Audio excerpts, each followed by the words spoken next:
Hello, everyone, and thank you for having me here today. I am Sophia Cox. I lead the Social Value Programme at UKGBC, and I'm going to be giving a presentation on the work that we've been doing with our task group to define social value for the built environment sector and the resulting framework which we have recently launched. This is all the people who've been involved in that task group. It's quite an extensive group of people. I think that was really important for us when looking at the challenge of defining social value for the sector. It had to be built on a wide range of perspectives and quite a diverse group as well. So within this group, we have sort of the traditional representation of organisations from across the value chain, but also we have quite a high number of what we call industry supporters. So those are organisations like the Supply Chain and Sustainability School who have their own networks, but are kind of critically important for this bit of work, both from kind of their own insights, but also their reach. And the idea was really to make something that was sort of bigger than UKGBC. So together over the past 9 months or so, we have been on quite a rigorous consensus building exercise, and that included last year a consultation, an industry consultation, actually the biggest of its kind that UKGBC has ever run. And from that, we were kind of able to distill down some key information that's helped form the framework. I should say, we started this process with what we felt was a sort of very strong mandate from the industry that the sector needed a definition of social value that spoke to the impact that buildings, places, infrastructure have on the quality of life of people. Obviously, the challenge with that is the sheer diversity of different project types that we have within our sector. So the solution that we have and what we've recently published is our framework for defining social value, which, sorry, just go back one slide, which includes, yes, a high level descriptive definition of social value that works for the built environment, but I think more importantly includes a process or outlines a process for defining social value on any built environment project. And we've supplemented that as well with what we've called principles for delivering social value, but equally might have been called sort of characteristics for recognising best practice social value delivery, and then a high level process for delivering social value that works for any stage of the asset life cycle for any asset type. So kind of going through some of those bits in turn, starting out with defining social value. Social value, as I'm sure you're all aware, is a bit of a strange concept to come across for newcomers because it's almost quite deceptive in the sense that it hides the fact that social value encompasses environmental, economic and social well-being, but critically understands all of those factors in terms of how they benefit people and how they improve quality of life. And I think the second sort of aha moment that you get with social value is understanding how different it can look in different contexts, and that's because how it looks will depend hugely on who the people are who are being impacted and what their needs are and what their best interests are.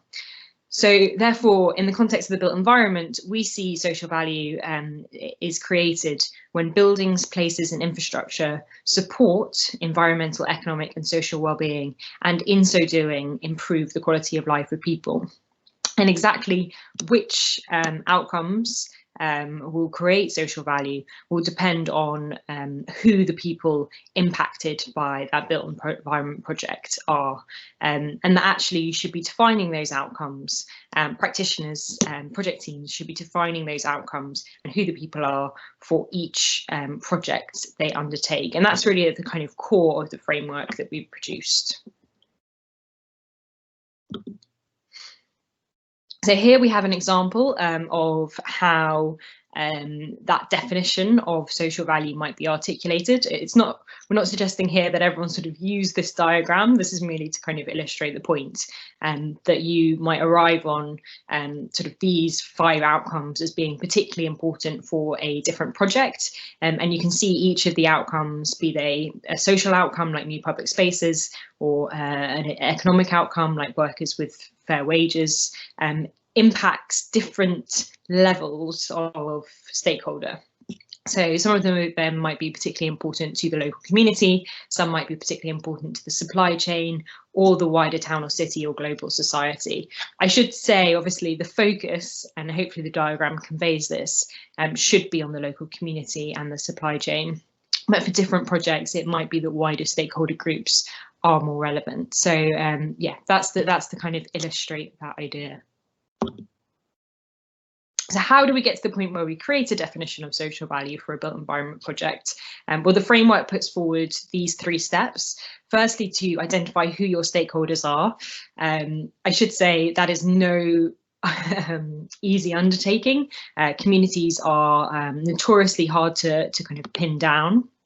But I would say this exercise isn't about going to sort of the minute detail of identifying particular households or individuals. It's about recognizing who the kind of groups are, stakeholder groups who might have the same kind of interests for a particular project. And we provide much more guidance in the framework itself on kind of the steps that you can take to identify those stakeholders. The second step is to understand their best interests. Obviously, for the local community, this is about conducting a local needs analysis and direct, if you can, ideally directly hearing from the local community what they think their best interests are. And then for stakeholder, wider supply chain stakeholders, it might be about conducting a risk analysis, for example, because it's not kind of appropriate to go to them directly. Step 3 is on the basis of who those stakeholders are, what their best interests are, to agree outcomes in a collaborative process with all parties, including, of course, the local community. And you can see on the diagram, we've got what we call a golden thread of community involvement that should be present throughout all 3 steps. As you can see, this is the first 3 steps of the wider framework for delivering social value in a built environment project that has been designed to be applicable at any stage of the asset lifecycle and for any asset type.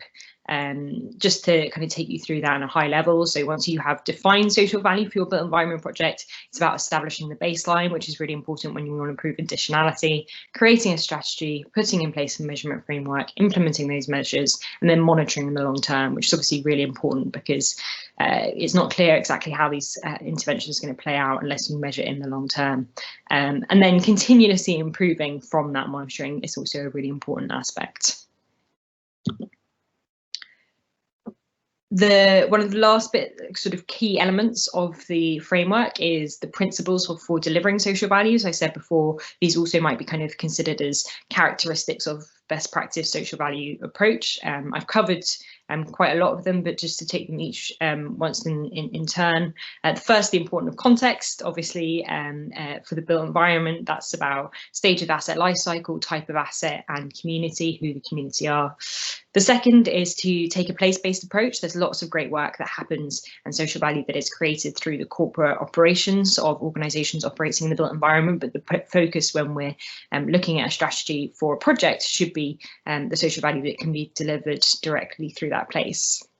Thirdly, it's about taking an outcomes approach, particularly in measurement, so measuring the outcomes rather than the interventions that lead to those outcomes, and always thinking about the ultimate outcome, which is improvement in quality of life or improvement in well-being.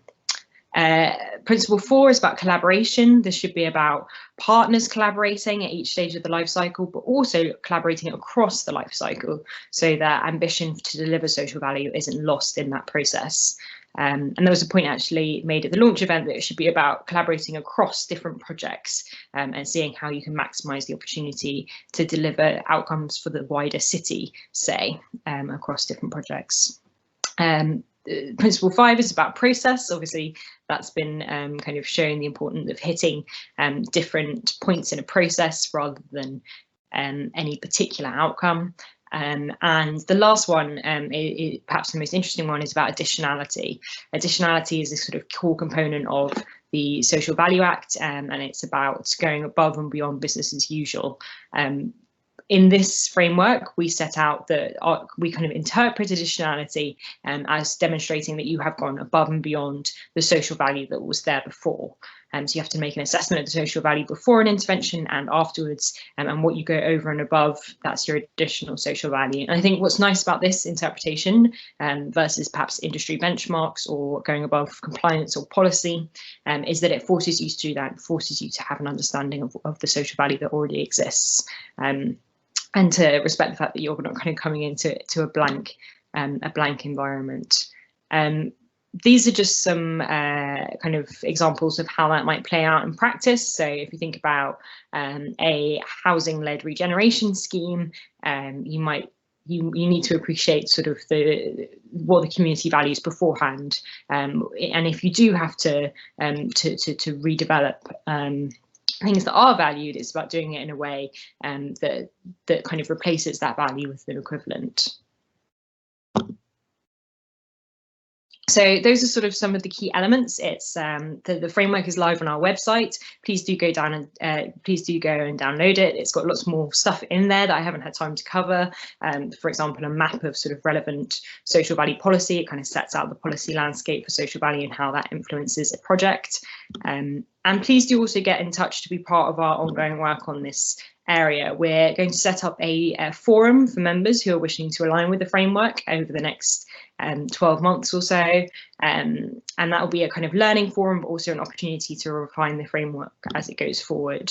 And as always, we have lots of additional activities that we do sort of as part of our work, advocacy around social value policy, industry engagement, and other learning opportunities. So that's it from me. Please do get in touch if you want to find out more.